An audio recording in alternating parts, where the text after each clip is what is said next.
Throughout the Bible, God always saves his people.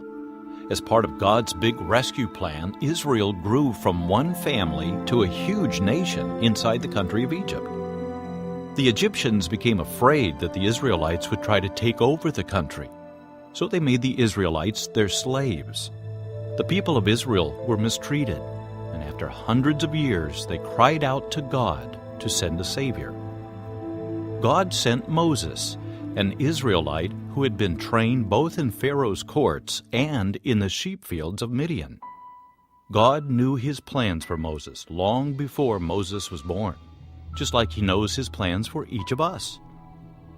Let's listen to this story of a man whose life was shaped by God for great things. Mother, what are you doing here by the river? Where are you taking the baby? Oh, Miriam, the king has said that every baby boy must be thrown into the river. I've hidden your brother for the last 3 months, but he'll be found soon. Oh, what will you do with him?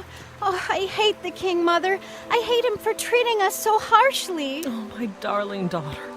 You must remember that God is in control. He holds us, your baby brother, and even Pharaoh in his hands.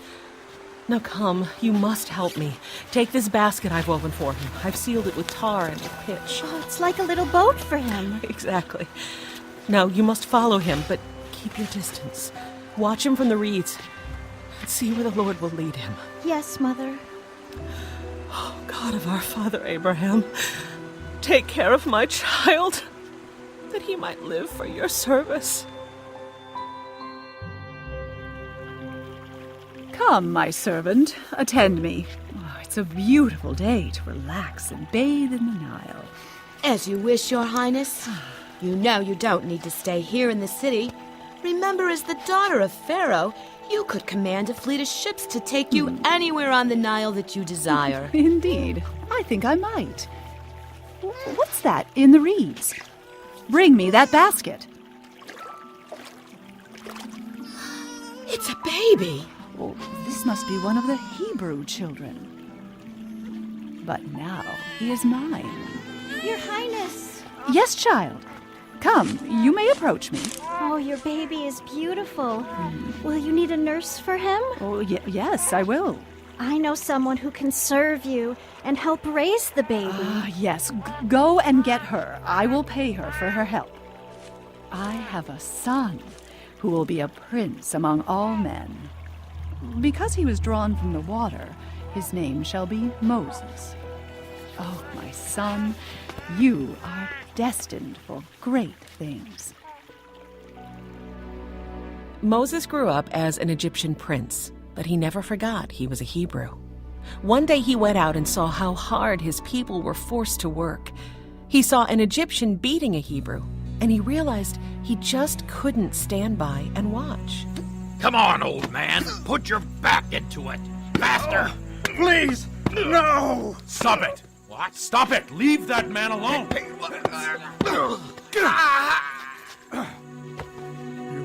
You killed him. Get away quickly. No one saw what happened. I'll hide the body in the sand. Now go. Thank you, my lord. The next day, he went out and saw 2 Hebrews fighting. Get off me! Get it back! Leave me alone! Stop it! What are you doing?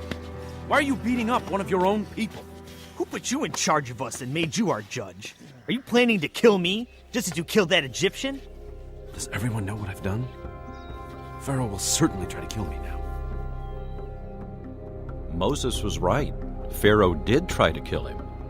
Moses had to run away to another country, the land of Midian, for fear of losing his life. But God wasn't finished with Moses. Moses became a shepherd, and one day, years later, he was out with his flock when a very strange sight caught his eye. He saw a bush filled with flames, and he could hear the crackling of fire, but the bush was not burning up. Suddenly, from the middle of the burning bush, Moses heard the voice of God. I have seen how my people are suffering as slaves in Egypt, and I have heard them beg for my help because of the way they are being mistreated. I feel sorry for them, and I have come down to rescue them from the Egyptians. I will bring my people out of Egypt into a country where there is good land, rich with milk and honey. My people have begged for my help, and I have seen how cruel the Egyptians are to them. Now, go to the king. I am sending you to lead my people out of his country. Who am I to go to the king and lead your people out of Egypt? I will be with you, and you will know that I am the one who sent you, when you worship me on this mountain after you have led my people out of Egypt. God sent Moses back to Egypt, telling him that everyone who wanted to kill him had died. When Moses approached Egypt, God sent his older brother Aaron into the wilderness to meet him. Moses told Aaron everything the Lord had commanded him to say. Then Moses and Aaron went to Pharaoh. This is what the Lord, the God of Israel, says. Let my people go. Who is this Lord, and why should I obey him? I refuse to let you and your people go.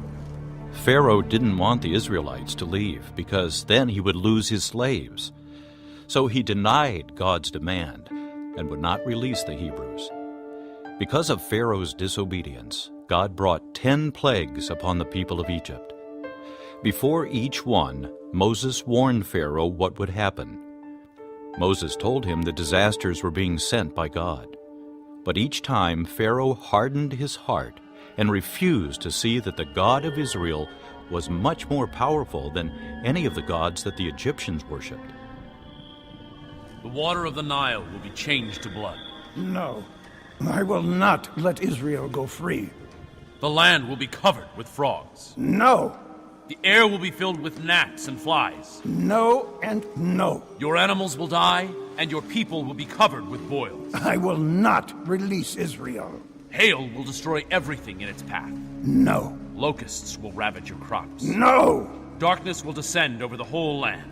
I will not let Israel go. The last plague was the worst. Know now that I am God. Take the blood of a lamb and smear it on the sides and tops of the door frames of your houses.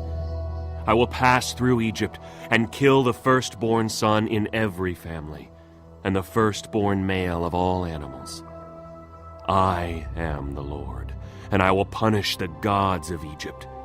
The blood on the houses show me where you live, and when I see the blood, I will pass over you. Then you won't be bothered by the terrible disasters I will bring to Egypt. At midnight, the Lord killed the firstborn son of every Egyptian family, from the son of the king to the son of every prisoner in jail. He also killed the firstborn male of every animal that belonged to the Egyptians. That night, the king, his officials, and everyone else in Egypt got up and started crying bitterly. In every Egyptian home, someone was dead. Get your people out of my country and leave us alone. Go and worship the Lord as you have asked. Take your sheep, goats, and cattle and get out. The Hebrews knew they must leave Egypt quickly. They took all of their belongings and followed Moses. But soon Pharaoh's hard heart returned. When he heard that the Israelites had left, Pharaoh changed his mind. He got his war chariot and army ready and led them out to bring the Israelites back to Egypt. The Hebrews are trapped. We have chased them to the banks of the Red Sea. There is no escape.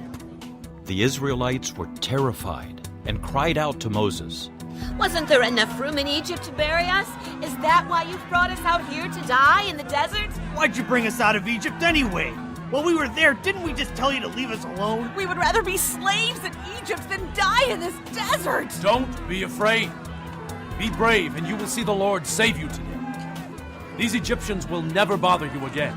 The Lord will fight for you, and you won't have to do a thing. Tell the Israelites to move forward. Then hold your walking stick over the sea. The water will open up and make a road where they can walk through on dry ground.